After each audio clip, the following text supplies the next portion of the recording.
seorang wanita asal Italia yang dikenal tega mewafatkan para korbannya dengan cara yang sangat sadis. Tidak hanya itu saja, ia juga membuat sabun dari tubuh para korban tersebut.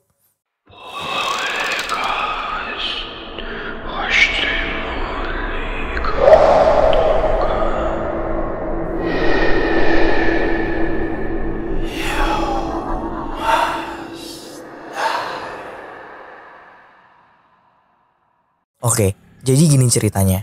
Leonarda Cianciulli lahir pada tanggal 18 April 1894 di Montella Avellino. Ia merupakan anak dari kasus pemerkosaan. Sang ibu bernama Emilia Dinolfi terpaksa menikahi pemerkosnya, Mariano Cianciulli, setelah berita kehamilannya tersebar. Leonarda tumbuh di keluarga yang miskin. Ia kehilangan ayahnya pada awal abad ke-20.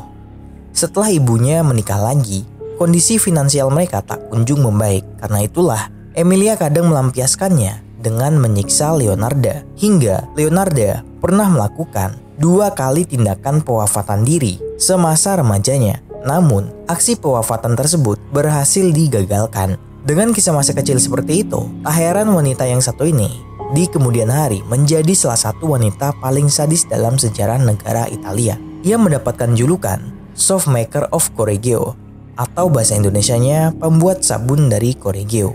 Ibunya ini sempat ingin menjodohkannya dengan seorang lelaki yang memiliki perekonomian lebih baik dari mereka. Tentu saja tujuannya agar kondisi perekonomian mereka juga ikut terangkat.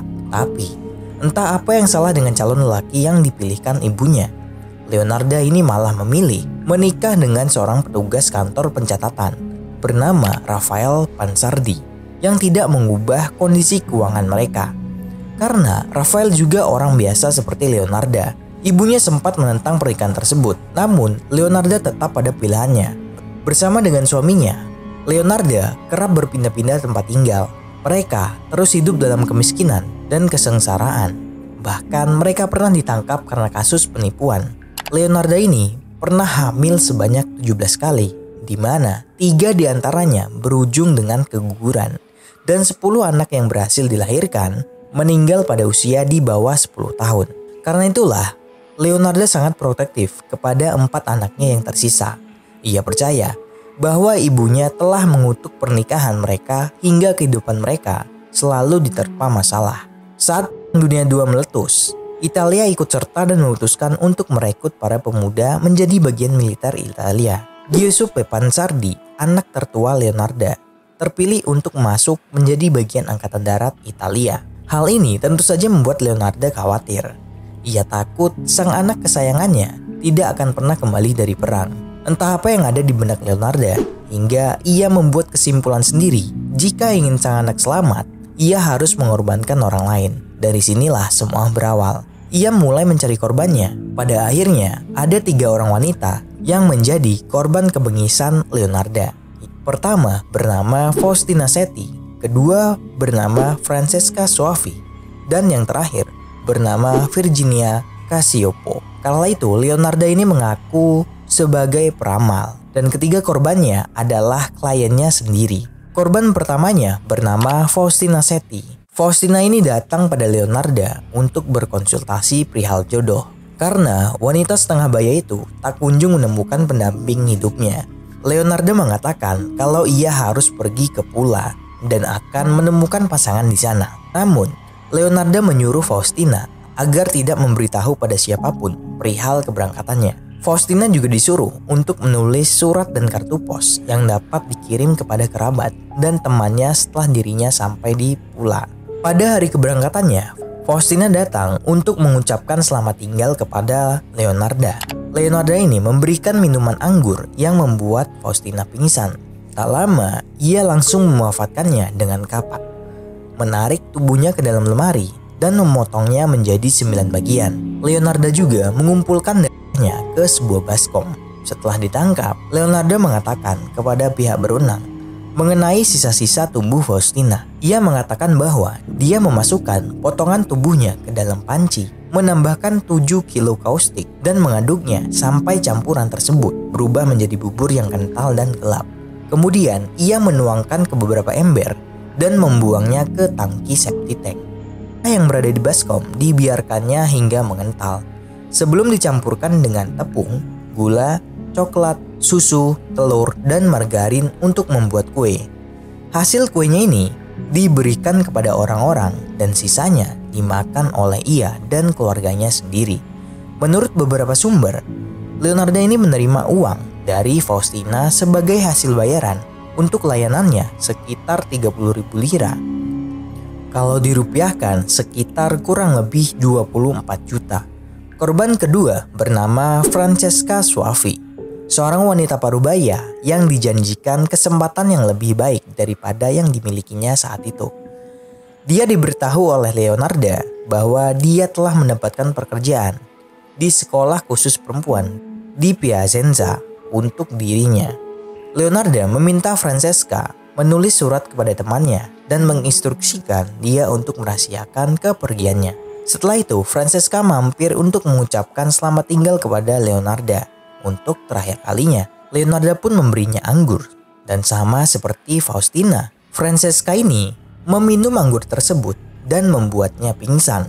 Setelah itu, ia diwafatkan dengan kapak. Menurut laporan, pewafatan itu terjadi pada 5 September 1940. Korban terakhir pewafatan Leonarda adalah Virginia Cacioppo, mantan penyanyi soprano. Leonarda memberitahu tentang adanya lowongan pekerjaan sebagai sekretaris impresario di Florence. Virginia ini menerima arahan yang sama untuk tidak memberitahu siapapun tentang kepergiannya, seperti yang dia lakukan kepada dua wanita lainnya. Pada tanggal 30 September 1940, Virginia ini mengunjungi Leonarda. Leonarda kemudian menjelaskan apa yang terjadi selanjutnya, di mana ia menggunakan daging Virginia dan mengubahnya menjadi sabun. Pewafatan ini terungkap setelah saudara ipar Virginia curiga atas hilangnya Virginia secara tiba-tiba. Ia tak percaya surat yang dikirimkan Virginia yang menggambarkan dirinya baik-baik saja. Terlebih lagi, wanita itu melihat Virginia terakhir kali masuk ke dalam rumah Leonarda. Namun setelah itu tak pernah terlihat lagi. Saudara ipar Virginia itu kemudian mulai menyelidiki Leonarda. Saat malam tiba, ia secara diam-diam masuk ke dalam rumah Leonarda. Ketika di dalam rumah, dia menemukan bukti pewafatan. Wanita itu kemudian melaporkannya pada polisi. Leonarda pun kemudian ditangkap. Yang lebih gilanya lagi, Leonarda berkata, "Aku memasukkan potongan tubuh itu ke dalam panci, menambahkan 7 kilo soda pedas yang kubeli untuk membuat sabun. Lalu semuanya kuaduk hingga potongan-potongan itu larut menjadi bubur, kemudian dituangkan ke dalam wadah. Merahnya diletakkan ke dalam baskom, lalu ditunggu hingga membeku. Setelah itu dimasukkan ke dalam oven. Aku juga mencampurnya dengan tepung, gula, coklat, susu, telur, dan juga margarin. Semua bahan-bahan itu kemudian kubuat menjadi kue kering yang kusajikan pada gadis-gadis yang berkunjung. Giuseppe dan aku juga memakannya." Dari hasil investigasi, Leonarda menolak segala tuduhan bahwa dia telah membunuh Virginia. Polisi kemudian mencurigai yang melakukan pembunuhan itu adalah Giuseppe, putranya. Namun setelah putra kesayangan itu diusik dan bahkan dituduh bersalah, Leonarda pun langsung pasang badan dan segera mengakui perbuatannya.